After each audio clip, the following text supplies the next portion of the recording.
පින්වත්නි, බුදුරජාණන් වහන්සේ ගාවට පැමිණිච්ච ජානුස්සෝනි බ්‍රාහ්මණයා බුදුරජාණන් වහන්සේට කියනවා, ස්වාමීනි, අපි බ්‍රාහ්මණයෝ කවුරු හරි මැරුණට පස්සේ බ්‍රාහ්මණයන්ට දන් දීලා ඒ දානය පරලෝකීය ඇත්තන්ට පවරනවා. ඒකේ ඇත්තන්ට ලැබෙනවද කියලා. බුදුරජාණන් වහන්සේ කියනවා, බ්‍රාහ්මණය ස්ථානෙහි ලැබෙනවා, අස්ථානයේ ලැබෙන්නේ නැහැ කියලා. ත්‍රි බ්‍රාහ්මණය අහනවා, ස්ථානය මොකද්ද, අස්ථානය මොකද්ද කියලා. කියනවා, යම් කිසි කෙනෙක් දුෂ්චරිතයේ යෙදෙමින් සිටිලා නිරේගාමී වුණා නම්, නිරේට ගියා නම්, නිරේට ගිය තැනැත්තාගේ ආහාරය තමයි ඒ නිරේට යන්න හේතු වෙච්ච කර්මයම. වෙන එකක් නෙමෙයි යට ආහාරය. ඒ නිසා මෙහෙන් පවරන ආහාර ඒ ඉපදින්න තැන් වලට ලැබෙන්නේ නැත. කවුරු හරි පරලෝක පතර තිරිසන් ලෝකෙට ගියා නම්, තිරිසන් සතුන් අතර ඉපදුනා නම්, ඒ ඇත්තන්ගේ ආහාරය තිරිසනුන්ට අයිති ආහාරය මිසක් මෙහෙන් දන් දීලා ආහාර පැවරුවාට ඒකේ යට ලැබෙන්නේ නැත. යම් කිසි කෙනෙක් මැරිලා මනුෂ්‍යාත්ම භාවයට ආව නම්, එයාගේ මේ අපි අනුභව කරනා වගේ මිනිස් ආහාරයයි ආහාරය අනිත් පැත්තෙන් මෙහාට පවරන ඒවා ලැබෙන්නේ නැත. ඊගාවට කියනවා, යම් කිසි කෙනෙක් දෙවියෙක් අතරට ගියා නම්, දේවාත්ම භාවයකට ගියා නම්, දෙවියන්ටත් ආහාරය දිව්‍ය ආහාරයයි මෙහෙන් පවරන ආහාරය ඒගොල්ලන්ට අවශ්‍ය වෙන්නේ නැත. ඒක පැහැදිලි. එහෙනම් පූජා වට්ටි වලින් වැඩක් වෙන්නේ නැහැ කියලා දෙවියන්ට. ඒකටත් අවශ්‍ය වෙන්නේ පුණ්‍යානුමෝදනාවක් පමණයි. සමහර සත්වයන් ඉන්නෝයි මැරිලා പ്രേත ලෝකයට යන අය. ඒ പ്രേත ලෝකයට ගිය ඇත්තෝ, പ്രേත ලෝකය කියලා කියන්නේත් එක්තරා අංශයක මේ ගිහිල්ලා කලුරේක පරලෝක ගිහිල්ලා ඉන්නේ නෑදෑයෝ. ඒ ඇත්තන්ගෙන් සමහර දෙනෙක් ඉන්නවා പ്രേත කියන ආත්ම භාව ලබාගෙනම. ඒ ආත්ම භාව වලින් නැත්තන්ට මේ පැත්තෙන් දාන ආදිය දීලා කුසල් අනුමෝදන් කරනකොට ඒ ඇත්තන්ට ඊට අනුරූපව ලැබීමක් තියෙනවා. අපිටම ආහාර දානයක් දුන්නා නම්, ඒ ඇත්තන්ට ආහාරයෙන් යැපෙන්නට ආහාරයෙන් දුර්වලතාවයක් තියෙනවා නම්, දුක්ඛිතව ඉන්නවා නම්, පීඩා විඳිනවා නම්, මේ පැත්තෙන් ආහාර දන් දීලා පැවරපුවාම ඒ කුසලයේ ඒ පැත්තෙන් ඒගොල්ලන්ට ආහාර ලැබෙනවා. එහෙම പ്രേත කොට්ඨාසයක් ඉන්නවා කියලා බුදුහාඳුරු දේශනා කරනවා. එතකොට ඒ අනුව බලනකොට දෙවියන්ට කුසල් අනුමෝදන් වෙලා සුවපත් වෙන්නට පුළුවන්. ඒ වගේම අර ඥාතීන්ටත් බලාපොරොත්තු වන ආහාර වාදී තියෙනවා නම් ඒවා ලබන්නට පුළුවන්කම ලැබෙනවා. ඉතින් පැහැදිලි පින් අනුමෝදන් වීම කොහොමද කරන්නේ කියලා. තව විදිහකින් බලනකොට ඒ බ්‍රාහ්මණය අහනවා, ස්වාමීනි, එතකොට මේ ඇත්ත නැත්තම් මේ පින අනුමෝදන් වෙන්න ඒ විදිහට මොකද වෙන්නේ කියලා. තරු බුදුහාඳුරු කියනවා ජානුස්සෝනි බ්‍රාහ්මණයට කවුරු හරි ඉන්නවා කියලා. ඉතින් අහනවා කවුරුවක්වත් නැත්තම් මොකද වෙන්නේ කියලා. මේසා දිගු සසරක පින් අනුමෝදන් වෙන්න කෙනෙක් නැහැ කියලා කියන්නට බෑ කියනවා.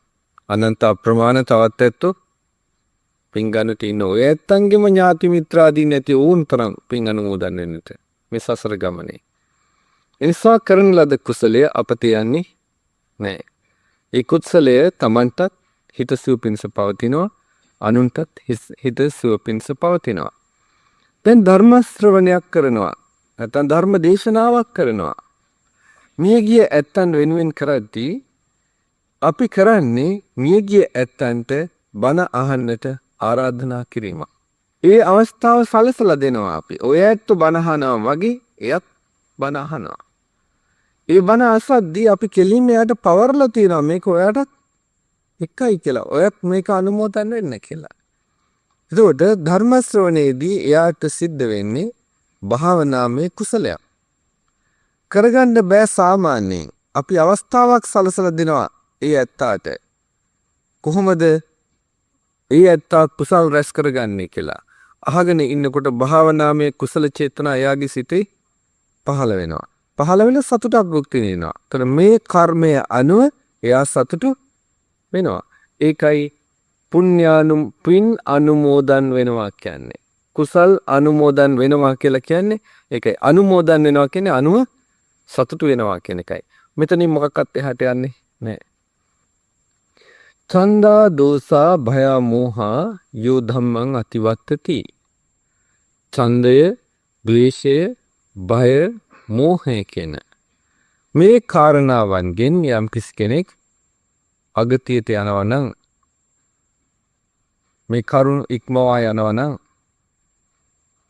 නියති තස්ස යසෝ ඒතරත්තාගේ යස්සස පිරිහෙනවය. නියති පරිහානියට පත්වල යනවය.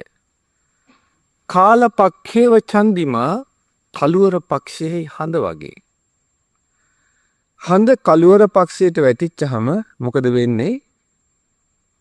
ක්‍රමයෙන් කලාවෙන් කලාව අඩු වෙලා ගිහිල්ලා නැත්තටම නැති වෙලා යනවා. යමෙක් ඡන්දය, දෝෂය, භය, මෝහය කියන අගති හතරට වැටුණොත්, ඒ හතර තියෙනවා කාටත්. ඡන්දයක් තියෙනවා කාටත්, ද්වේෂයක් තියෙනවා, භයක් තියෙනවා, මෝහයක් තියෙනවා කාටත්. ඒ තියෙන එක නෙමෙයි ප්‍රශ්නේ. මේ තියෙන කරුණු හතරෙන් යම්කිසි කෙනෙක් අන්තගාමීව කටයුතු කරනවා නම්, අගතියට යනවා නම්, අන්න ඒකයි පරිහානිය කියලා කිව්වේ. පින්වත්නි, බුදුරජාණන් වහන්සේගේ ජීවන මාර්ගයේහි මූලික අංගයක් තමයි මේ සතර අගතීන් වැළකීම. ජීවන මාර්ගයේ වශයෙන් දක්වනවා සිගාලුවාද සූත්‍රය. අහලා ඇති නේද කවුරුත්? සිගාලුවාද සූත්‍රයේහි මේ ජීවිතයට සම්බන්ධ කරුණු 14ක් තියෙන්නේ මූලික වශයෙන්. ওই කරුණු 14ම පාදක වෙලා තියෙන්නේ ඡන්ද, දෝෂ, භය, මෝහ කියන සතරේ. ඔය කරුණු 14ම පාදක වෙලා තියෙන්නේ. එතකොට මුළු ජීවන මාර්ගයේම මේ හතර උඩ තියෙන බව අමතක කරන්න එපා. පින්වත්නි, මොන පඬිතෙක් හිටියත්, මොන උගතෙක් හිටියත්, මොන අර්ථ ශාස්ත්‍රඥයෙක් හිටියත්, මොන විද්‍යාඥයෙක් හිටියත්, ඒ හැම දිනම නිෂ්ඵලයි බුදුහාඳුරන්ගේ මේ දර්ශනය අසල. අපි හිතනවා නම් මෙතනින් එහාට අපිට දෙයක් තියෙනවා කියලා වෙනින් ලෝකේ වෙනත් තැන්වල, එහෙනම් ඒක අපේ මුලාවක් විතරයි. ඒත් අපි මෝහයෙන් අගතියට ගියා වෙනවා. ලෝකයේ සෑම නැනවතෙක්ම ආගම් ભેදයකින්, ಜಾති ભેදයකින් තොරව මධ්‍යස්ථ ප්‍රකාශයක් කරනවා නම්, මෙතෙක් ලෝකයේ පහළ වෙච්ච ශ්‍රේෂ්ඨතම දාර්ශනිකයා කවුද කියන කාරණය පිළිබඳව කියන්නට ඕනේ කවුරු කියලාද? බුදුරජාණන් වහන්සේ කියලායි. බුදුරජාණන් වහන්සේ ඒ ශ්‍රේෂ්ඨතම දාර්ශනිකයා වෙන්නේ ඇයි? ඒ දර්ශනය අපේ ජීවිතයට සම්බන්ධ නිසා. අපිට වැඩක් වෙන්නේ නැත්තම් මොන දර්ශනයක් හරි ශ්‍රේෂ්ඨ දර්ශනයක් වෙනවද? නෑනේ. එහෙනම් බුදුහාඳුරෝ ශ්‍රේෂ්ඨ දාර්ශනිකයෙක් කිව්වේ අපේ ජීවිතයට වැදගත් වෙනවා ඒ දර්ශනය. නමුත් අපි ඒක බාර අරගෙන තියනවද? ඒ විදිහට නෑ. එහෙනම් අපේ தত্ত্বය අපිටම තේරුම් ගන්න හොඳට ප්‍රමාණවත්. අපි කොහෙද ඉන්නේ කියලා බලන්න. සිගාලවාද සූත්‍රයේ ඒ කරුණු 14 විග්‍රහ කරද්දී මුලින්ම පෙන්නනවා වෙනත් කරුණු 4ක්. සතර කර්මක්ලේශය කියලා. මොනවාද සතර කර්මක්ලේශය කියලා කිව්වේ? ප්‍රාණඝාතයෙන් වළකින්න, අදින්නාදානයෙන් වළකින්න, කාම මිත්‍යාචාරයෙන් වළකින්න, බොරු කීමෙන් වළකින්න කියන මේ කරුණු 4යි. එතකොට මේ කාරණා 4 ඇයි මුලට කිව්වේ? ඡන්ද, දෝෂ, භය, මෝහ කියන මේ 4 පාදක වෙනවා නා. පින්වත්නි, ඒක තේරුම් ගන්නට ඉස්සෙල්ලා මිනිහා පිරිසිදු මනසකින් යුක්ත වෙන්න ඕනේ. මනුෂ්‍යත්වයක පිහිටලා තියෙන්න ඕනේ. ඒ තැනත්තාට ආධ්‍යාත්මය පිරිසිදු නැත්තම් ඡන්ද, දෝෂ, භය, මෝහ කියන එක මොකක්ද කියලා තේරුම් ගන්න පුළුවන් කමක් නැහැ. හින්දා පිරිසිදු ආධ්‍යාත්මයක් සකස් කිරීම වෙන එකක් නෙමෙයි. මිනිසා මිනිහෙක් වශයෙන් නගා සිටුවීමයි මේ කාරණා හතරේ පරමාර්ථය වෙන්නේ. බලන්නට නොදුන් ප්‍රාණඝාතය කරන්න එපා කියලා කිව්වනම් අදහස් කරේ ඔබ ජීවිතයට කැමති. ඔබ ජීවත් වෙන්න කැමතිද කියලා ඉස්සෙල්ලා බලන්නට. කැමතිද? තම තමන් හිතන්න බලන්න තම තමා ජීවත් වෙන්න කැමති ඇත්තෝද කියලා. මොකද හිතන්නේ? ඒකාන්තයෙන්ම ජීවත් වෙන්න කැමති අය. එහෙනම් ජීවිතයේ තියෙන හැම කෙනෙක්ම ජීවත් වෙන්න කැමති ඇත්ත බව අමතක කරන්න එපා. සබ්බේසං ජීවිතං පියං. හැම දිනාටම ජීවිතය ප්‍රියයි කියලා කිව්වා. මං මගේ ජීවිතයට හිතවත් නම් අනිත් අයගේ ජීවිතවලටත් මම ඒ ආකාරයෙන් සලකන්නට ඕනේ.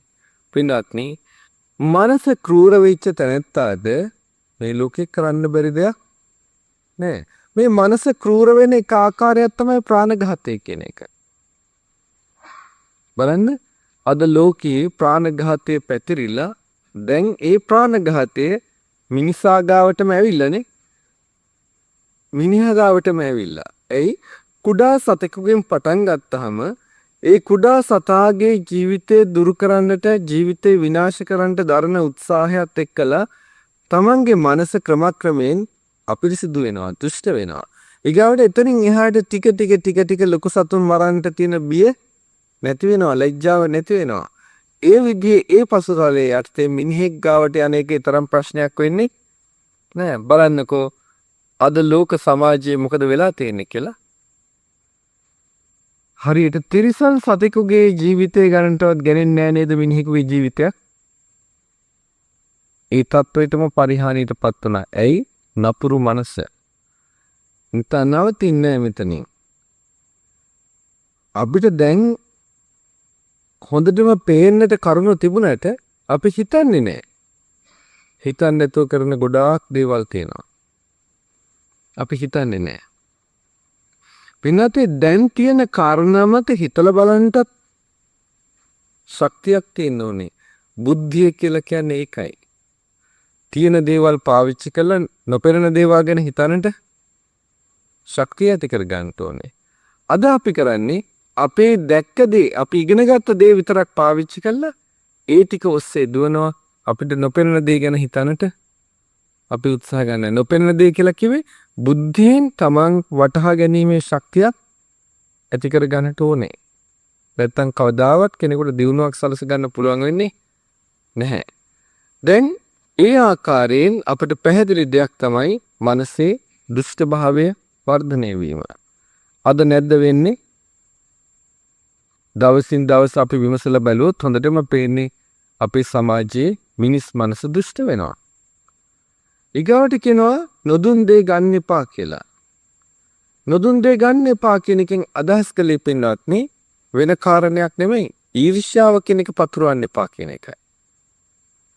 මොකද හැමතිස්සෙම අපි දීපු නැති දෙයක් අරගන්නවා කියන්නේ අනුන්ගේ දෙයට තියෙන තෘෂ්ණාවයි. අපේ මනස ක්‍රමක්‍රමයෙන් ඊර්ෂ්‍යාවට නැඹුරු වෙනවා. ඊගාවට හොරකම, වංචාව දක්වා දිව යනවා.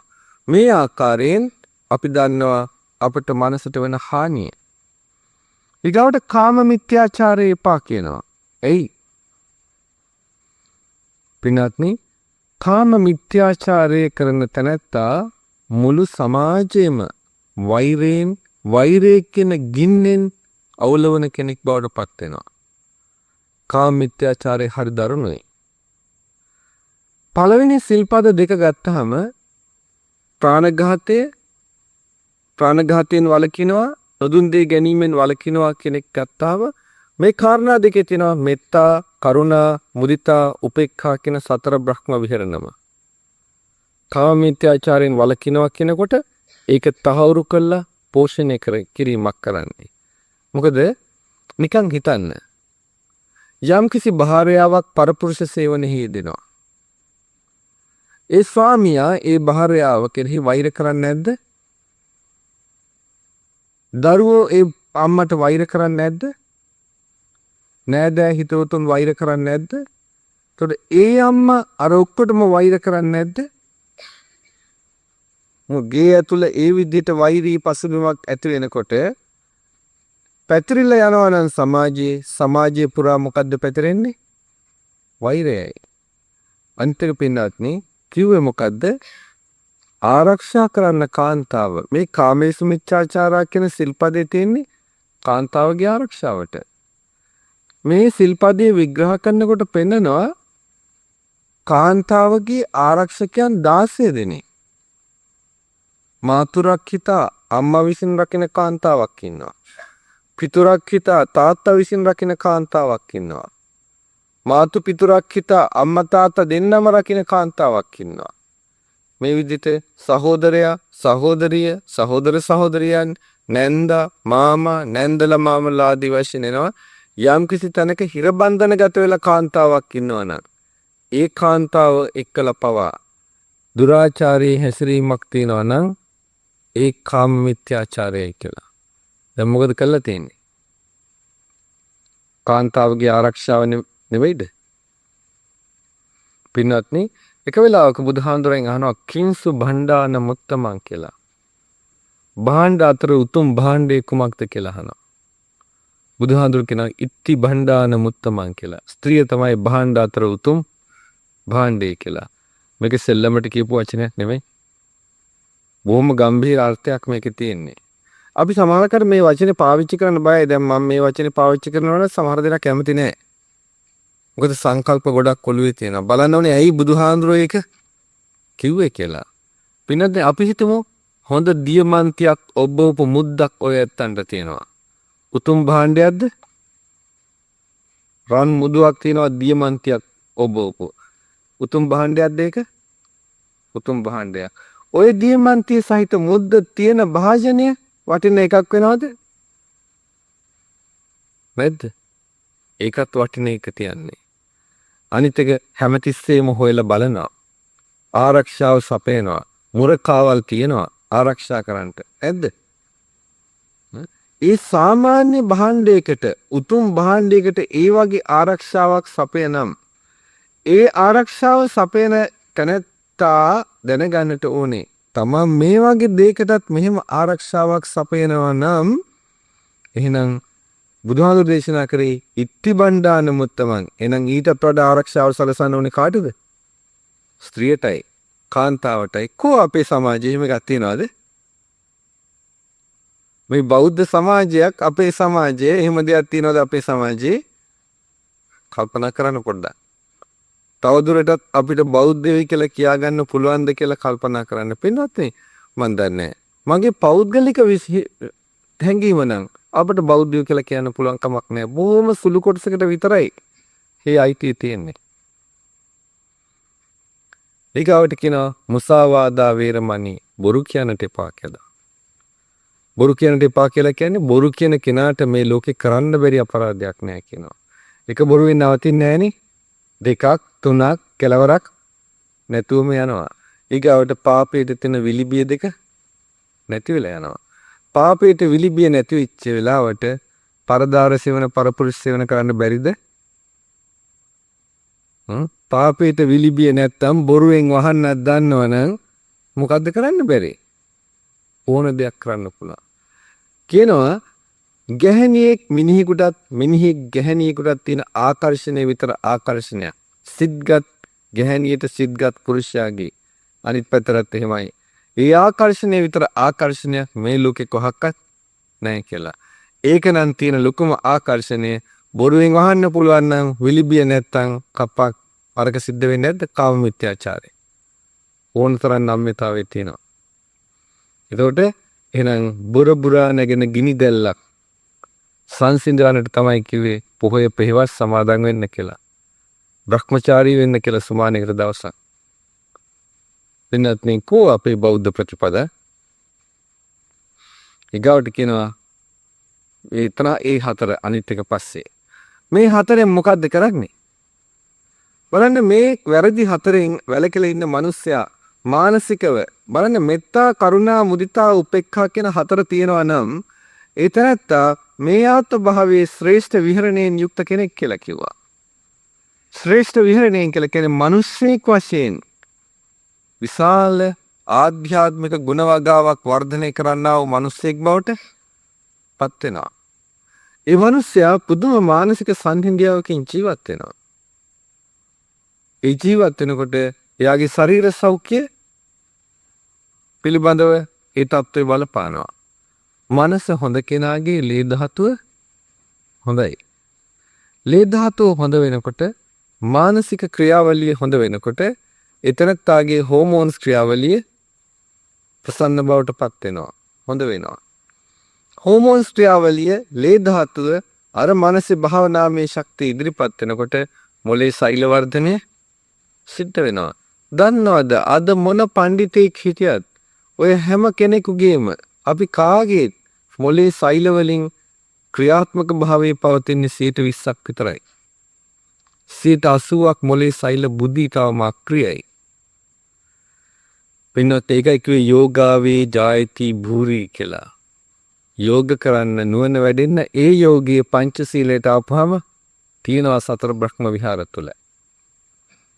එතකොට ඒ පංචශීලයේ වඩනවා නම් හිතනත්තා එක්තරා මට්ටමකින් ඉහළම මට්ටමට නැති වුණත් මොලේ සෛල වර්ධනය කිරීමේ ආරම්භය ඇති කරනවා එතනත්තාට. එතකොට ක්‍රමක්‍රමයෙන් එයා දන්නේම නැතුව ශක්තිමත් මනසක් ඇති ස්ථානෝචිත ප්‍රඥාවෙන් යුක්ත පුද්ගලයෙක් බවට පත් වෙනවා. ඊගාවට කියනවා අන්තිමට එනවා භෝග විනාශ මුඛ 6ක්. 4යි 8යි 6යි 14යි. කර්මක්ලේශ 4යි අගති 4යි භෝග විනාශ මුඛ 6යි. ඒතර මේකයි කරුණු 14 කියලා කිව්වේ. ඒතර පාප මිත්‍ර සේවනය, මත්පැන, ඊගාවට සූදුව, නිතර නිත්‍යශාලාචරණය, අවේලාවේ වීති සංචාරය, අලස බව කියන මේ කාරණා 6යි ධනහානිය. මත්පැන් බොනවා නම් මත්පැන් බොන කෙනාට පාප මිත්‍රයා ඉන්නවා. පාප මිත්‍රයා ඉන්නවා නම් සූදුව දුරාචාරය තියෙනවා. විගාවට රස්තියාදුවත් අවේලාවේ වීති සංචාරිකෙන් රස්තියාදුවත් ඇති වෙනවා. විගාවට පමණ ඉක්මවා විනෝද වීම සාගෙන යනවා. මේ පහේ අප්‍රමාදී වුණාට තමන් කල යුතු කාර්යෙහි ප්‍රමාදී වෙනවා. ඇදගෙන වැටෙන්නේ නැද්ද? පින්වත්නි, බුදුහාමුදුරුවෝ ආර්ථිකය දේශනා කළේ තිරිසනුන්ට නෙමෙයි. බුදුහාමුදුරුවෝ ආර්ථික දේශනා කළේ රකුසන්ට නෙමෙයි. බුදුහාමුදුරුවෝ ආර්ථිකය දේශනා කළේ මනුෂ්‍යයන්ට. ඉස්සෙල්ලා මිනිස්කමයි. බලන්න ජපානයේ වගේ රටවල් අපි කියනවා ලොකු රටවල් ගැන කතා කරනවා. මහා ධන සම්පත් තියෙනවා, හරි දියුණුයි ලෝකේ පළවෙනි පන්තියේ රටවල් කියලා. පින්නත් හරියට බැලුවොත් තාම ලංකාව පළවෙනි පන්තියේ. ලෝකයේත් එක්ක සංසන්දනය කරලා බැලුවොත්. අරව අපි මනින්නේ බිල්ඩින් වලින්, ධනෙන් අපි ඒව මනින්නේ. හරි මිනිස්කමෙන් මනින්නේ නැහැ නේද? හරි මිනිස්කමෙන් මනින්නේ රටවල්. හැබැයි තවත් පැත්තක් බලපුවහම අපේ මිනිස්කම අද අන්ත ප්‍රපාතයට ඇද වැටිගෙන යනවා. නවත්තන්න බැරි තැනට ඇද වැටිගෙන යනවා. අපේ මිනිස්කම. බලන්න ටිකක් කල්පනා කරලා මත්පැන් බීම අතරින් ප්‍රතිශතයක් වශයෙන් ගත්තොත් ලෝකයේ මුල් තැන ලංකාව ඉන්නවයි කියලා කියන්නේ ලංකාව බුද්ධ ආගමේද තවදුරටත්? මොකද කියන්නේ? ලංකාව බෞද්ධ රටක්ද තවදුරට? කොහොමද බෞද්ධ රටක ওই තත්ත්වයක් එන්නේ? මොකද බුදුදහමේ මූලික අංගයක් තමයි එපා මේක කරන්න කියන එක. බෞද්ධයන්ට මේක කරන්න බෑ. මොකද මේ මත්පැන් බීවේ අන්නේ සුළු ජාතිකයන්ට රටේ මේ ඔක්කොම කලේ මහජාතීන්. මහජාතී මේ කරේ. අනේ පින්වත්නි, මේ අංශයෙන් බලනකොට නම් අපට වන විනාශය මෙතකයි කියලා සීමා කරන්න බෑ. සමස්තයක් වශයෙන් සැලකුවොත් මුස්ලිම් වර්ගයා මත්පැන් බොන්නේ නැහැ. ඉඳලා හිටලා ඉන්නවා. නමුත් ඒක සැලකිය යුතු දෙයක්වත් නෙමෙයි. සමහර අය හරිය අකමැති මම මේ මුස්ලිම් වර්ගයා ගැන කතා කරනවට. මම ಜಾති ભેදයක් ගැන කතා කරනවල. පින්වත්නි, ಜಾති ભેදයක් නෙමෙයි මම කතා කරන්නේ. මම කතා කරන්නේ සුළු ජාතිකයෙන් හරි කමක් නැහැ. ගන්න තියෙන ආදර්ශයක් තියෙනවා නම් ඒක අරගෙන අපිට අපේ ජීවිතයට සම්බන්ධ කරගන්න කියන්නේ මේ. වෙන එකට නෙමෙයි. එතකොට බලන්න ඒ ඇත්තන්ට එහෙමයි. අද අපිට වෙලා තියෙන දේ. බලන්න අනිත් දෙමළ වර්ගයා වුණත් ඒ ඇත්තොත් නැගී සිටීමේ උත්සාහයෙන් කටයුතු කරනවා. අපි මොකටද කටයුතු කරන්නේ? බලන්න අපි සිංහලයෝ කියලා කියනවා. මේක හරි පුදුම වැඩක් වෙන්නේ. දැන් සිංහලයෝ කියලා කියනකොටම කියනවා අපෝ සිංහල කියලා කතා කරන්න එපාලු. සිංහල කියලා જાතියක් නැහැලු. බුදුහාඳුරු කියලා තියෙනවලු එහෙම જાතියක් නැහැ කියලා. බුදුහාඳුරු කියලා තියෙනවා මම මගේ කියලා එකක් නැහැ කියලා. ඇත්ත කියලා තියෙනවා. ඒක දන්නවද ඇත්තෝ? කවුද දන්නේ ඕක? පින්වත්නි මම මගේ කියලා එකක් නැත්තම් જાතියක් කියලා එකක් නැත්තම් ආර්ය අෂ්ටාංගික මාර්ගයක් අවශ්‍යද ඔය ඇත්තන්ට? ඕක නැත්තම් ආර්ය අෂ්ටාංගික මාර්ගයක් අවශ්‍යද? ආර්ය අෂ්ටාංගික මාර්ගයක් අවශ්‍ය එක තියෙන නිසා පරමාර්ථය නැති වුණාට සම්මුතිය තියෙනවා. ඉස්සෙල්ලා සම්මුතියේ ඉන්න හොඳ ඔය විදිහට පරමාර්ථයට යන්න ගියොත් එහෙම අන්තිමට වෙන්නේ මහ වින්නහියක් අම්මා තාත්තත් නැති වෙනවා. කියයි මම මගේ කියලා එකක් නෑ. ඔක්කොම පටවිය ආපෝ තේජෝ වායු කාට මොකක් කළත් කමක් නෑ. જાතියක් ආගමක් නෑ. මුකුත් නෑ කියලා කියයි. පින්වත් බුදුහාඳුර එතන කිව්වේ සීල සමාධි ප්‍රඥා මාර්ගයේ ගිහිල්ලා අවබෝධ කරගත යුතු එකක් කිව්වේ જાතියක් නෑ කියන එක. එහෙම නැත්තම් જાතිය කියන එක හොඳට පැහැදිලි කරලා දීලා තින්නේ බුදුහාඳුරෝයි. ජාති සංජාති ඔක්ඛන්ති නිබ්බත්ති අබිනිබ්බත්ති කන්ධානම් පාතු භාවෝ ආයතනානම් පටිලාභෝ අයං උච්චති භික්කවේ. ජාති කියලා ජාතිය ඇති වෙන හැටි බුදුහාඳුරෝ පෙන්නලා තියෙනවා. යම් කිසි ස්ථානයක කොටින්ම කියනවනම් යම් කිසි ස්ථානයක පංච උපාදානස්කන්ධය හටගත්තා නම් ඒක තමයි ජාතිය හටගත්තා කියලා කියන්නේ. ඒ අපි ලෝකේ රූකඩේ ටිකක් වෙනව නේද? පින්වත්නි ඒ නිසා ওই ජාතිය ගැන කතා කරනවට බය වෙන්න එපා කවුරුවක්වත්. ජාතිය ගැන හැඟීමක් දිය යුතුමයි හැමදෙනාටම. ඒ කියන්නේ සිංහල ජාතියට විතරක් නෙවෙයි අපේ රටේ ප්‍රධාන ජාති තුනක් ඉන්නවානේ. ඔය ප්‍රධාන ජාති තුනටම ඔය ඇත්තෝ දෙමළ ජාතිකයෝ, ඔය ඇත්තෝ මුස්ලිම් ජාතිකයෝ, ඔය ඇත්තෝ සිංහල ජාතිකයෝ. ඔය එක්කෙනෙක්වත් පහත් මිනිස්සු නෙවෙයි. නජච්ඡා වසලෝ හෝති නජච්ඡා හෝති බ්‍රාහ්මනෝ. ඔය જાතියෙන් නෙමෙයි උසස් වෙන්නේ හරි පහත් වෙන්නේ හරි කම්මනා වසලෝ හෝති කම්මනා හෝති බ්‍රාහ්මන. උගන්වන්න බුදුහාමුදුරන්ගේ ධර්මය ඔය ජාතිකයන්ට. ඔය ඇත්ත උසස් පහත් වෙන්නේ જાතියෙන් හින්දා නෙමෙයි. උසස් පහත් වෙන්නේ මොකක් හින්දාද? තමන්ගේ ක්‍රියාකලාපය නිසා හින්දා කියලා. අපි සිංහලයෝ කියලා හිතාගෙන අපි හිතනවා නම් අපි මහලුකු ජාතියක් කියලා වැඩි ප්‍රතිශතයක් තිබුණාට අපේ කටයුතු පහත් නම් අපි උසස් ජාතියක්ද? නෑ. ලෝකයේ වර එක සිංහලයා බොහොම උසස් ජාතියක් හැටියට හඳුන්වනු ලැබුවා. මොකක් හින්දාද? සිංහලයන්ගේ තීච උදාර ගති පැවතුන නිසා. නමුත් ඒ තත්ත්වය අද නෑ. අද සිංහලයන්ට කියන්න බෑ අපි එහෙමයි කියලා. ඒ කතාව කියන්න පුළුවන් කමක් නෑ. පින්වත්නි අද ওই තත්වයෙන් අපි අගතියට ගිහිලා නැද්ද? එතනොත් අපි අගතියේ. පින්වත්නි අපි කල්පනා කරලා බැලුවොත් අපි ඉන්නේ විශේෂයෙන්ම මේ සිංහල බෞද්ධයෝ කියන ඇත්තෝ ඉන්නේ ජාතික වශයෙන්ුත් සතර අගතියෙන්ම අගතියට ගිහිල්ලා ආගමික වශයෙන්ුත් සතර අගතියෙන්ම අගතියට ගිහිල්ලා ඉන්නේ. දැනගන්න ඒ නිසා බුදුහාඳුරෝ කිව්වා නියති තස්ස යසෝ කාලපක්ඛේව චන්දිමා. ඔවුන් හරියට කළුවර පක්ෂයේ චන්ද්‍රයා වගේ නැත්තට නැති වෙලා යනවා කියන එක අමතක කරන්න එපා. නැත්තට නැති වෙලා යනවා. මේ රැල්ල කොහොම හරි කඩාගත්තේ නැත්තම් පින්වත්නි ඔය ඇත්තෝ නම් ඉඳලා මැරිලා යාවි. ඔය ඇත්තන්ට ප්‍රශ්නයක් වෙන්නේ නැහැ. ඔය ඇත්තන්ගේ තව પરම්පරා දෙක තුනකින් දරු පරපුරක් හැදෙනවා. ඒ ඇත්තන්ට මොනවද ඉතුරු වෙන්නේ කියලා හිතන්න. ඒගොල්ලෝ කවුද කියලා හිතන්න. අද අප අගතියේ ඉඳලා අපි සත්‍යය වහන්නට හදනවා. පින්වත්නි නුවණින් හිතන්නට වෙන දෙයක් නෙමෙයි. වෙන ಜಾතිය විපත වෙන කොතනකවත් නෙමෙයි තියෙන්නේ මත්පැනේ. ಜಾතිය විපත තියෙන්නේ. අහලා තියෙනවද දන්නවද දන්නේ මත්පැන් නිසා සමහර ශිෂ්ටාචාර අභාවයට ගිහිල්ලා තියෙන කාරණා. ඊළඟට දැන් විද්වතුන් කියනවලු ප්‍රකාශ කරලා තිබුණා තුන්වෙනි තැනට ලෝකයේ වඳ වෙලා යන ශිෂ්ටාචාරයයි ශ්‍රී සිංහල ශිෂ්ටාචාරය කියලා පොඩි වැරදීමක්. ඒගොල්ලෝ දැක්ක එක පැත්තයි. තව ගොඩාක් පැති තියෙනවා.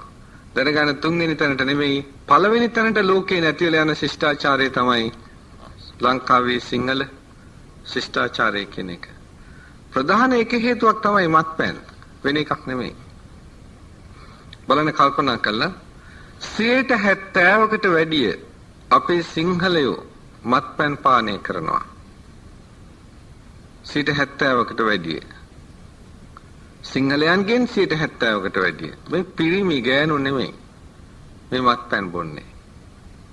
ඒතර ඒ කියන්නේ පෞලක ප්‍රධානියා හැටියට සලකනවා නම් මත්පැන් බොන පිරිමියෙක් ඉන්න ගෙදර කවදාවත් ආර්ථිකයේ වශයෙන් නැගී සිටීමක් වෙනවද? නැගී සිටිනවද? නෑ. දැනගන්න තාත්තා කෙනෙක් ගෙදර මත්පැන් බීලා එනවයි කියනකොටම ගෙදර ඉන්න දරුවෝ ටික මානසිකව පීඩනයට ලක් වෙලා නැද්ද? පුදුම මානසික පීඩනයකින් පුංචි ළමයි ටික ඉන්නේ තාත්තා ගෙදර එනවා කියන සංඥාව ඔලුවට වැටෙනකොට. බීගත්තු තාත්තා. තාත්තා ගෙදර ඇවිල්ලා කලබල කරන්නේ නැති වෙන්න පුළුවන්. ඇඳට වැටලා බුදිය ගන්නවා වෙන්නත් පුළුවන්. නමුත් ඒක දරුවගේ මනසට සහනයක් නෙමෙයි. හැමදාම මානසික පීඩනයක් යටතේ ඉන්න දරුවා ක්‍රමක්‍රමයෙන් මානසිකව දුර්වල කෙනෙක් වෙනවා. ඒ දරුවා ඊගාවට ධාරණ ශක්තියෙන් අඩු පුද්ගලයෙක් වෙනවා.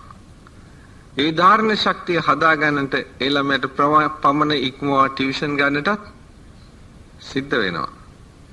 එතකොට දරුවගේ කාලය සම්පූර්ණයෙන්ම ඒ පැත්තට යනවා. දැන් බලන්නට ටියුෂන් ක්‍රමය හැඩගැහිලා තියෙන හැටි මොකක්ද කියලා. විභාගයේ පාස් කරන්න අවශ්‍ය වෙන විෂය මාලාව විතරක් ඒ දැනුම විතරක් ළමයට දානවා ඔළුවට. බාහිර දැනීමක් මොනවත් ළමයට නැහැ. අද අපේ තරුණ පරපුර දිහා බලනකොට ඒගොල්ලෝ හරිය දක්ෂයි තර්ක කරන්නට. ඒගොල්ලන්ගේ උගත්කම අර විෂය මාලාවක් ඔස්සේ ගිහිල්ලා. සමහර පුදුමයි සමහර තර්ක දිහා අහනකොට ළමයි කරන. ඒ වුණාට ඒ ඇත්තන්ට නෑ දෑයෝ නෑ. ඒ ඇත්තන් සමාජයේ යුතුයකම් දන්නේ නෑ. මොකද ඒවා ඔක්කොගෙම ළමයා ඈත් වෙලා අර විෂය මාලාව ඔස්සේ යනවා. අන්තිමට ළමයා තරංගයක් කරන්නේ උත්සාහයක් ගන්නව නෙමෙයි. ඉගෙන ගන්න තියෙන උත්සාහය හොඳයි. ඉගෙන ගන්න තියෙන තරංගය හරි භයානකයි. තරංග කරනවා කියලා කියන්නේ තමන්ගේ වටේ ඉන්න ඇත්තොත් එක්කලා තරංග කරන්නේ. ඒගොල්ලන් අභිභවා ඉස්සරහට යන්නට. පින්වත්නි හැමෝටම බෑ ඒක කරන්න. එක්කෙනෙක් ඉස්සරහට යනකොට තව කෙනෙක් අනිවාර්යයෙන්ම ඉන්නවා යාව අභිභව යන්නට. එතකොට අර තරංගයට යනකොට ක්‍රමක්‍රමයෙන් මොකද වෙන්නේ? මේ අතරේදී අර පුද්ගලයා මානෙ නිදිමන කෙනෙක් වෙනවා. අන්තිමට එක ලකුණු භාගයකින් පහළට වැටුනොත් පිස්සු වැටිච්ච ළමයි මම දන්නවා. මානසික රෝගීන් වෙච්ච ළමයි. අද ගෑනු ළමයි ඉන්නවා, පිරිමි ළමයි ඉන්නවා. ওই තත්ත්වයේ ඇත්තට මුළු ජීවිතේම අඳුරට හෙලා ගත්තා. හොඳයි යාළුවෝ ටික එකතු වෙලා පුළුවන් තරම් උත්සාහ ගන්න. හිතවත් බවින් යුක්තව, මෛත්‍රියෙන් යුක්තව එක එක්කෙනත් එක්කලා තරම් කරන්න යන්නේ නැතුව බැරිද කරන්න? ඕන තරම් කරන්න පුළුවන් දෙයක්. ඇයි මේ තරම්කාරීත්වය? ඕක ඇතිකලේ අම්මලා. වෙන කවුරුත් නෙමෙයි. අම්මලා අනිත් එක්කෙනා පෙන්නලා කියනවා ඇයි එයාට පුළුවන් නම් ඔයාට බැරි කියලා තල්ලු කරනවා. පින්වත්නි මේක හරි භයානකයි. ඉතින් ඒ අර වෙන කාරණයක් නිසා අපි හොයලා බලත් තියෙනවා ටියුෂන් ගන්නෙ නැති ළමයි පිළිබඳව. 90%කට වැඩිය ටියුෂන් ගන්න නැති ළමයි ඉන්නේ මත්පැන් බොන්න නැති තාත්තලා ඉන්න ගෙවල් වල. හේතුවක් තියෙනවා. මොකද තාත්තා උගත් කෙනෙක් නම් තාත්තට පුළුවන් ගෙදර ඇවිල්ලා ළමයට උගන්වන්නට. අම්මට පුළුවන් උගන්වන්නට. තාත්තා බීලා එනවා නම් අම්මා උගතෙක් වුණත් අම්මටත් බෑ ඒක කරන්න. මොකද පවුල ඇතුලේ ප්‍රශ්න. මානසික සහනයක් ගෙදර නැහැ. එතකොට අර ළමයාට ඒක හදාගන්න එළියට යන්න සිද්ධ වෙනවා. ඒක පැහැදිලි දෙයක්. ඔය ඇත්තන් ඔය ඉන්න අතරේදී පුළුවන් නම් අධ්‍යයනයක් කරන්න සමාජය තුල. මේක ඇත්තද නැත්තද කියලා තේරුම් ගන්න පුළුවන් එතකොට. ඊගාවට අනිත් එක මේ විදිහට කාලය විනාශ වීම නිසා ළමයාට අත්‍යවශ්‍ය කාරණයක් වූ භාෂා ඥානය නැති වෙලා යනවා. මොකද හිතන්නේ? ඔයත් අපේ සිංහල දරුවෝ ගැන අපි දන්නවා අනාගතය පිළිබඳව ලංකාව පුංචි රටක් වුණත් ලෝකේ හා බැඳී පවතින රටක්. ආයෝජනයන් කරනවා ලංකාව ඇතුළත. ලංකාවේ දේවලුත් විදේශිකයන්ට විකුණනවා. ඔය අතර ලෝකයේත් එක්ක සම්බන්ධයි රට. ඔය ලෝකයෙන් ඇති කරන ආයතනත් එක්කලා ලෝකයේත් එක්ක සම්බන්ධ වෙච්ච තත්ත්වය අනුව ඒ ආයතනයක වැඩ කරන්න පුළුවන් ද ලෝක භාෂාවක් නැතුව? පුළුවන්ද? ඔය ඇත්තගේ දුව හරි පුතා හරි ඒ ලෙවල් විභාගයේ ඒ හතරක් අරගෙන විශ්වවිද්‍යාලයට ගිහිල්ලා උපාධිය ලබයි. දැන් අපිට දකින්න ලැබෙනවා උපාධිධාරීන්ගේ රැකියාව ප්‍රශ්න විසඳන්න කියලා. මොකද උපාධිය විතරද රැකියාවට තියෙන සුදුසුකම? උපාධියක් විතරද රැකියාවට තියෙන සුදුසුකම? කල්පනා කරලා බලන්න. තවත් සුදුසුකම් තියෙනවා. ඒ සුදුසුකම් නැතුව විෂයමාලාවකින් විතරක් උපාධිය ලැබුවට රැකියාවට සුදුසු වෙන්නේ නැහැ. ආයතන වලින් ඔහුව බාර ගන්න ලෑස්ති නැහැ. ඒ අවශ්‍ය දේ නැතුව භාෂා ඥානෙ නැතුව. අපි බැලුවොත් අපේ සමාජයේ දෙමළ ළමයි මුස්ලිම් ළමයි දිහා බැලුවොත් ඒ ළමයින්ගෙන් 80%කට වැඩිය දෙමළත් පුළුවන් සිංහලත් පුළුවන් ඉංග්‍රීසිත් පුළුවන්. සිංහල ජාතිය ගන්න සිංහලෙන්ද මොනවද පුළුවන්? දෙමළ පුළුවන්ද? 100%ක්ම නෑ කියන්න ඕනේ. ඉංග්‍රීසි පුළුවන්ද? 80%කට වැඩිය ඉංග්‍රීසි බෑ. සිංහල කතා කරන භාෂාව නිසා දන්නවා ව්‍යාකරණානුකූලව ලියන්න කිව්වොත් එහෙම කී දෙනෙක් ලියයිද දන්නේ හරියට. සිංහල එකයි. හැබැයි හින්දියෙන් කෙන්දිරි ගන්න නම් ලෑස්ති. මොකක්ද ඇති වැඩේ? අපේ ළමයින්ගේ හීනමානය බලන්න කොච්චරද කියලා. ඔය මානසික හීනත්වයක් උතන තියෙන්නේ. Tamanට අවශ්‍ය සාරදේ Taman ගන්න ලෑස්ති නෑ. කිසිම තේරුමක් නැති දේ පස්සේ හරයක් නැති දේ පස්සේ 12 කාලේ කාදානවා. බලන්න හින්දි චිත්‍රපටි කිව්වොත් හින්දි සින්දු කියලා කිව්වොත් අපේ ඇත්තන්ට වෙන ලෝකයක් නෑනේ. මේක මහා පුදුම විනාශයක් නේ. අර හින්දි සින්දුවක් ඉගෙන ගන්න යොදන කාලේ දාගන්නකෝ ඉංග්‍රීසි වචන 7-8ක් ඉගෙන ගන්නට. හින්දි චිත්‍රපටියක් බලන පැය ගණනක් දාගන්නකෝ ඉංග්‍රීසි භාෂාව පොඩ්ඩක් හදාරන්නට. මේකෙන් සිංහල එපා කියන එක නෙමෙයි. අපි දන්නවා සිංහල අනිවාර්යයෙන් අවශ්‍යයි සිංහලෙක් නම්. ඕක ආයි වාද කරන්න දෙයක් නැහැ, තර්ක කරන්න දෙයක් නැහැ. ඒකෙන් අදහස් කරන්නේ නැහැ අනිත් භාෂා එපා කියලා. හින්දිත් ඉගෙන ගන්න භාෂාවක් වශයෙන් ඒ අතර තමන්ගේ ජීවිතයට වැදගත් වෙන භාෂාවල් ඉගෙන ගන්න තමන් උත්සාහ ගන්නේ නැත්නම් ඒක තමන්ගේ විශාල පරිහානියක්. කොහොමද පින්වත්නි මේක වුනේ? ඇයි මේ තත්ත්වයේ වැටුනේ? අපේ රටේ නායකයෝ මේක දැනගෙන හිටියේ නැද්ද ඉංග්‍රීසි අවශ්‍යයි කියලා? දැනට උනත් බලන්න මේ ඉන්න මහත්වරුන්ගෙන් නෝනලාගෙන් කල්පනා කරලා බලන්න ඔය ඇත්තන්ට ඉංග්‍රීසි දැනුමක් තියෙනවා නම් අද කතා කරන්න ඉස්කෝලේ ගිහිල්ලා ඉංග්‍රීසි ඉගෙන ගත්තා නම් ඒ මීට අවුරුදු 30කට ඉස්සෙල්ලා ගත්ත අධ්‍යාපනය නෙවෙයිද? නැද්ද?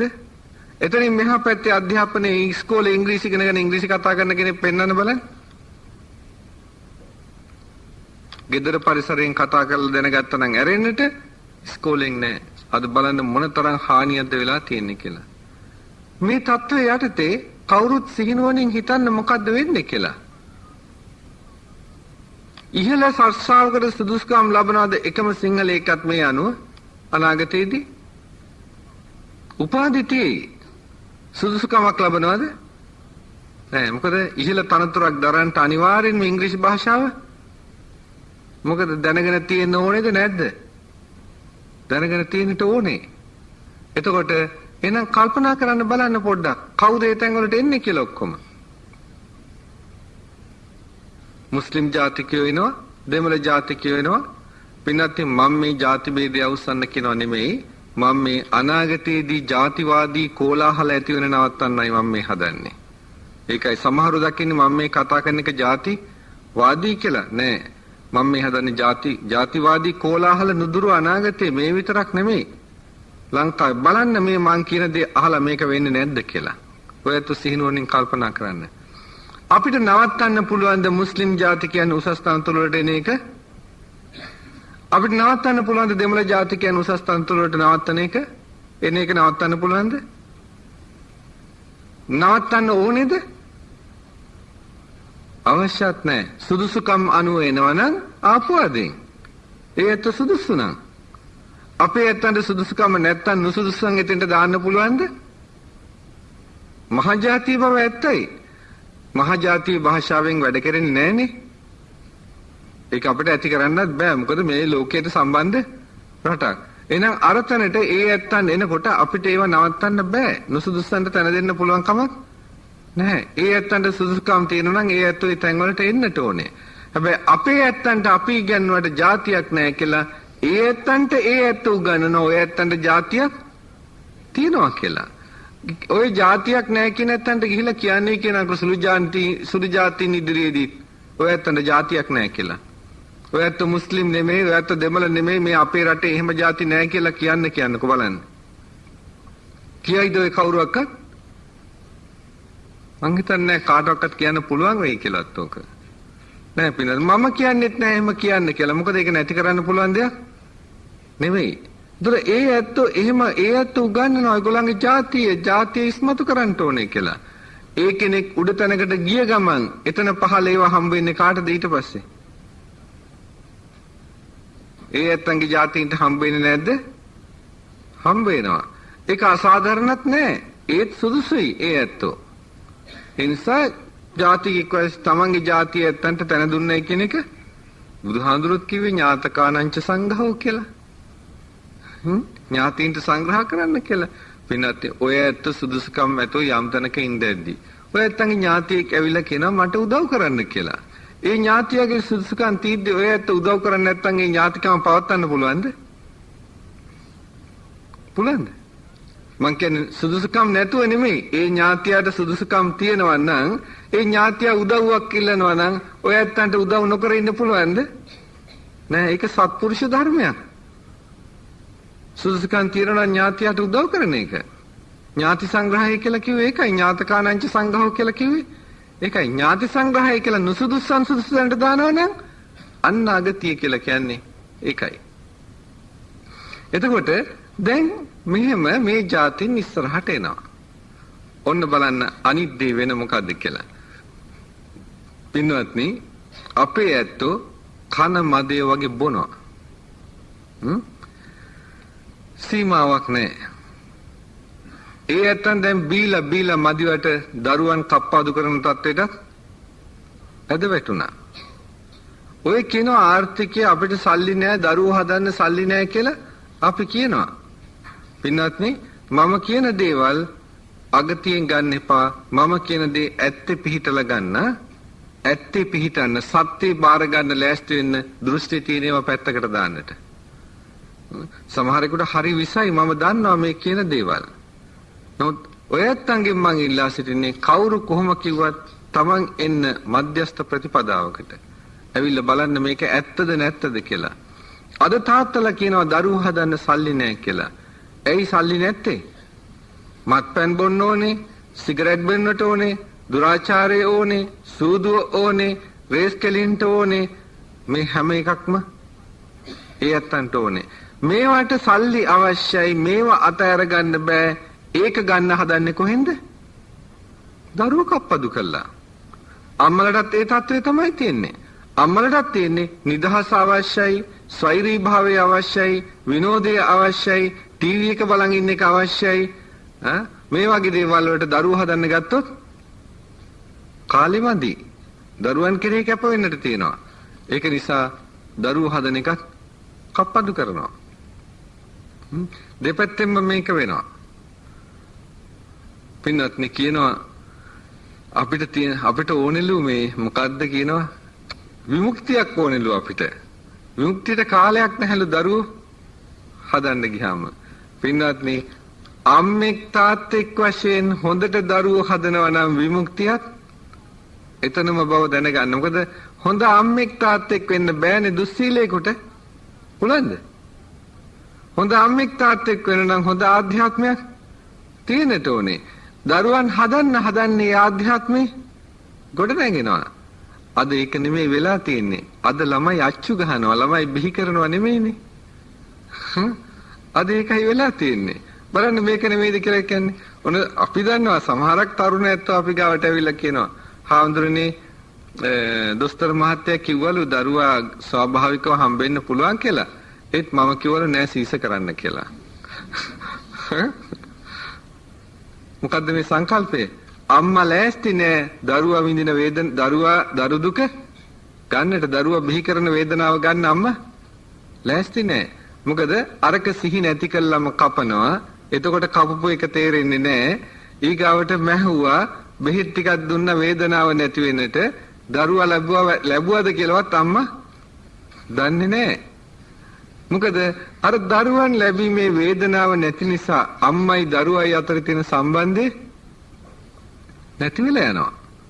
මොකද අම්මලට තේරෙන්න ඕනේ නේ දරුවා ලැබෙන වේදනාව නිසා තමයි දරුවා කෙරෙහි ආදරය කියන එක වැඩි වෙන්නේ, දරු සෙනෙහස වැඩි වෙන්නේ. දැන් ඒ දරු සෙනෙහස නෑ. දරුවට තියෙන ආදරයයි දරු සෙනෙහසයි කියන එක ඒ දෙක. ඊගාවට ඔතනින් විතරක් නෙමෙයි පින්නත්නේ. බලන්න අද අම්මලා දන්නේ නෑ රන් කිරි කියන්නේ මොනවද කියලා. අලුත් අම්මලා මව් කිරිලු. මව් කිරි විතරක් නෙමෙයි රන් කිරි කියන්නේ. මව් කිරිත් විශේෂ අවස්ථාවක්. රන් කිරි කියලා කියන එක. හුඟක් අම්මලා දන්නේ නෑ. දැන් වර්තමානයේ අලුතෙන් එන අම්මලා ඒක දන්නේ නෑ. මොකද වෙන්නේ? රන් කිරි දන්නේ නැති නිසා රන් කිරි ටික දෝල පැත්තකට දානවා. අම්මා කරන්නේ. දරුවා බිහි වෙලා මුල් සුමානේ දෙක අතරතුර තියෙන කහපාට දියරක් වැනි කිරි ටික තමයි රන් කිරි කියලා කියන්නේ. ඔක කිරි පාට නෙමෙයි නිසා අම්මා ළමයට ඔක දෙන්නේ නැහැ. දැන් අම්මා දන්නේ නැහැ ඒකේ වටිනාකම. ඒක තමයි දරුවට ඇන්ටිබයොටික්. මූලික අවස්ථාවේම දරුවට දෙන ඇන්ටිබයොටික් එක ඒකයි. නමුත් දැන් ඒක ළමයට හම්බ වෙන්නේ නැහැ. ළමයාගේ ආහාරයත් එක්කලම ළමයාගේ ශරීරයට අරක ඇතුල් වීමෙන් ශරීරය තුල නිෂ්පාදනය කරන්න පටන් ගන්නවා ඒ ප්‍රතිශක්ති ජනකය. ඒ නිෂ්පාදනය කරද්දී ළමයාට ඔරොත්තු දෙනවා ඕන විසක් ශරීරයට ඇතුල් වෙන. මොකද සටන් කරන්නට අවශ්‍ය ප්‍රතිශක්ති ජනකයේ ශරීරය තුලම ඇති වෙනවා. දැන් ඒක නෑ ළමයාට ලැබෙන්නේ. දැන් ඇන්ටිබයොටික් ලැබෙනවා කොහෙන්ද? දොස්තර මහත්තයාගෙන්. ඊගාවට දොස්තර මහත්තයා ගාවට ගිහිල්ලා ඒක අරන් දුන්නාට පින්වත්නි මදුරුවෙක් පිද්දොත් ඒ වෙලාවේ ශාරීරික ප්‍රතිශක්ති ජනකේ නැහැ. ඒක පහුවෙලා ගිහිල්ලා දොස්තර මහත්තයාගෙන් අරන් දෙන්න වෙන්නේ. එතකොට වෙන්න තියෙන දේවල් ටික වෙලා ඊට පස්සේ දොස්තරට බයිනවා දොස්තර බැලුවේ නැහැ, නර්ස්ලා බැලුවේ නැහැ, වෙලාවට සේලයින් දුන්නේ නැහැ, වෙලාවට ඔක්සිජන් දුන්නේ නැහැ කියලා ඊගාවට ඒ ඇත්තන්ට කෑ ගහනවා. කවුද මිනිවරුවා? කවුද මේ මරණයට වග කියන්න ඕනේ? අම්මා. අම්මා නම් තාත්තා දෙන්නම වග කියන්න ඕනේ. ඊගාවට මව් කිරි දීම මාස 2-3ක් යනකොට මව් කිරි දීලා ඉවරයි දරුවාට. ඒ වුණට අඩුතරමින් දරුවාට අවුරුද්දක්වත් යනකම් මව් කිරි අවශ්‍යයි. මොකද දරුවෙකුගේ මොළේ වැඩෙන්නට අවශ්‍ය කොලෙස්ටරෝල් කියන රසායනික පදාර්ථය තියෙන්නේ මිනිස් අම්මගේ කිරිවල විතරයි. අනිත් කිරිවල නෑ. මේ සැරේ මම ඕස්ට්‍රේලියාවෙන් ඉඳන් එන ඒ දවස් කීපය තුල මුළු ඕස්ට්‍රේලියාව පුරාම රූපවාහිනියේ ගිය විශාල උද්ඝෝෂණයක් තමයි අම්මලට බල කරන්න මව් කිරි දෙන්න කියලා. තාත්තලටයි කියන්නේ අම්මලට බල කරන්න මව් කිරි දෙන්න කියලා. ඒගොල්ලන්ගේ හරක් කිරි ටික ඔක්කොම මෙහාට එවනවා. මෙහාට එවමින් කියනවා අපේ ඇත්තන්ට ඒවා දෙන්න ඒගොල්ලෝ මව් කිරි දෙනවා. ඒගොල්ලන්ගේ වැරද්ද නෑ. ඒගොල්ලන්ගේ වැරද්ද නෙවෙයි ඒක. ඒකවට කොහොම හරි මොකද කරන්නේ? අපේ ඇත්තොත් මෙහාට ගෙනල්ලා අර කිරි ටික දෙනවා, මව් කිරි ටික නවත්තනවා මාසෙන් දෙකෙන්. එතකොට මොකද වෙන්නේ? ළමයාගේ මොළේ වැඩෙන්නේ. එතකොට දැන් හිතන්න ළමයාගේ මොළේ වැඩෙන්නේ මොන ආකාරයකටද කියලා. මොකද මේ වෙන්නේ කියලා. පින්වත්නි, මේක ඉගෙනීමට සම්බන්ධ නෑ. ඉගෙන ගන්න නම් තිරිසන් සතෙකුටත් පුළුවන්. මේක තියෙන්නේ බුද්ධි වර්ධනයට. උගත්කමයි බුද්ධි වර්ධනය කියන එක දෙකක්. මොකද බල්ලෙකුට බැරිද උගන්වන්න? බැරිද? බලන්නකො ලස්සනට අන්ධෙක් අරගෙන යනකොට ඒ බල්ලට හරියට ඉගෙනුවට පස්සේ රතු ලයිට් එක වැටිච්චාම පාර අර අන්ධයව පන්නනවා. උගන්වන්න පුළුවන්. කුරුල්ලන්ටත් කතා කරන්න හැම උගන්වන්නට පුළුවන්. තව දේවලුත් උගන්වන්න පුළුවන්. ඒ මට්ටමින් ඉගෙනීම කරත හැකි. කවුරු හරි ඉන්නවා නම් උදව්වට ඉගෙන ගන්න පුළුවන්. නමුත් බුද්ධි කියන්නේ ඊට වැඩිය විශේෂ දෙයක්. හොඳ නරක මේකයි යථාර්ථය දැනගෙන කටයුතු කිරීමට ඇති හැකියාවයි බුද්ධි කියලා කියන්නේ. ඒක ආද අඩු වීගෙන යනවා. අපි අගතියට ගියොත් ඡන්දය, ද්වේෂය, භය, මෝහය කියන සතර අගතියෙන් වැඩ කරොත් කවදාවත් අපිට නැගීමක් නැහැ. වඳ වෙලා යනවා කියන එක යනවම තමයි. පින්වත්නි, මේ ධර්ම දේශනාව ඔයත්තන්ට අවුරුදු 50ක් තියන්න පොඩ්ඩක්. මේ පටිය නැති කරන්නේ නැතුව අවුරුදු 50ක් තියන්න. අවුරුදු 50 ගිය තැනදී ආයි දාලා බලන්න මේ ධර්ම දේශනාවේ දේවා ඉෂ්ට වෙලා නැද්ද කියලා. එතකොට තේරුම් ගන්න පුළුවන් වෙයි. එදා මොකද කිව්ව බවට අනාගතයේ කිව්ව බවට සාක්ෂියක් තියෙනවා එදාට. ඔය ඇත්තන්ට S50 පිට අප්‍රමාණ උදව් කරපු බ්‍රහ්මයෝ දෙන්නෙක් ඔය ඇත්තන්ට ඉන්නවා. කවුද? අම්මයි තාත්තයි දෙන්න. අර නিত্য සුඛ ආත්ම සංකල්පේ දේවතාවෝ ගහනවට වැඩිය බ්‍රහ්මයාගේ පින්තූර දෙක බුදුහාඳුරු ගාව ගහන එක ශ්‍රේෂ්ඨ නැද්ද? ශ්‍රේෂ්ඨ නැද්ද? අපේ දරු පරපුරටත් මෙන්න මේක දෙන්න ඉස්සරහට රටේ සෞභාග්‍යයක් අවශ්‍ය නම් මිත්‍යා සංකල්ප නෙමෙයි. ගහන්න ওই පින්තූර දෙක බුදුහාඳුරුන්ගේ යටින් හරි දෙපැත්තෙන් හරි පොඩ්ඩක් පහලින්. කාලා හැමදාම බුද්ධ වන්දනා කළ රාත්‍රියට හරි කමක් නැහැ පොඩ්ඩක් බලන්න අර පින්තූර දෙක දිහා. බලලා හිතන්න අම්මේ තාත්තේ අපව මේ තත්වයට ගන්නට ඔය ඇත්තන් දරපු වෙහෙස ව්‍යායාමයේ මට මතකයි. අම්මා තාත්තා ආදර්ශයෙන් උපදේශයෙන් හැදුවේ නැත්නම් අද ඔය කවුරුත් මෙතන ඉන්නවද මේ විදිහට? ඉන්නවද කවුරුත්? නෑ. දැනටම ඔය ඇත්තන්ට එකම සාක්කියක් ඔය ඇත්තන්ගේ අම්මලා තාත්තලා මොනතරම් ඔය ඇත්ත කෙරෙහි වෙහෙසුනාද කැපුණාද කියලා තේරුම් ගන්නට. අම්මේ තාත්තේ ඔය දෙන්න අප වෙනුවෙන් කරපු කැපකිරීමට අප ණය ගැති අම්මේ තාත්තේ මා අද රැස් කරගත්තා වූ යම් කුසල ශක්තියක් වෙයිද මේ කුසල් අනුමෝදන් වෙලා ඔය ඇත්තෝ ඉක්මනින් නිවන් සුව සලසා ගනිත්වා සසර දුකින් මිදෙත්වා කියලා අර අම්මට තාත්තට පින් අනුමෝදන් කරන්න සෙත් පතන්නට. ඉන්න අම්මයි තාත්තයි ඉන්නවනේ දැන් ඔය ඇත්තන්ගේ අම්මලා තාත්තලා ඇති. ඔය වැඩට එන්න ඉස්සෙල්ලා පොඩ්ඩක් ගිහලා අම්මා තාත්තා ගාව දන ගහලා කකුල් දෙක අල්ලලා වඳින්නට. කකුල් දෙක ස්පර්ශ කරන්න වඳිනකොට. ඒ ස්පර්ශ කරද්දී අම්මට තාත්තට ලොකු දරු සෙනෙහසක් ඇති වෙනවද නැද්ද? ඇති වෙනවා. මොකද අර ස්පර්ශයේ ලොකු කරන්ට් එකක් දෙනවා අම්මට තාත්තට ඇඟේ ලේ ධාතුව ඔක්කොම රත් වෙලා යන්නට.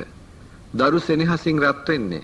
ඒ ආශිර්වාදයේ ඒ ශක්තිය කිරණ ධාරාව ඇස් දෙකෙන් පිට වෙනවා දරුවට එල්ල කළා. ඒක ආරක්ෂාවක් ලොකු. ඒ ආරක්ෂාව ගිය තන ආරක්ෂාවයි. ඊගාවට අම්මගේ ශරීරයේ තාත්තගේ ශරීරයේ වටා නික්මන රශ්මි ධාරාව දරුවට එල්ල වෙනවා ඒ වෙලාවේදී. මේ ධර්ම ජීවිතයට සම්බන්ධ කරගන්න අගුණ දුර්වලකම් දුරු කරගන්නට හැම දිනකටම තුන්රංග පිහිටින් සියලු යහපත වේවා ශාන්තිය වේවා ධර්මානුධර්ම ප්‍රතිපන්න වීම හේතුවෙන් පරම ශාන්තිය උතුම් වූ නිර්වාණ ස්වේද වේවා කියලා සාදු කියලා ප්‍රාර්ථනා කරන්න. අභිවාදන සීලිස්ස නිච්ඡං වද්ධා පචායිනෝ චත්තාරෝ ධම්මා වද්ධන්ති ආයුවන්නෝ සුඛං බලං ආයුරාෝග්‍ය සම්පatti සග්ග සම්පatti මේවච අතෝ නිබ්බාන සම්පatti ඉමිනාතේ සමිජ්ජතු.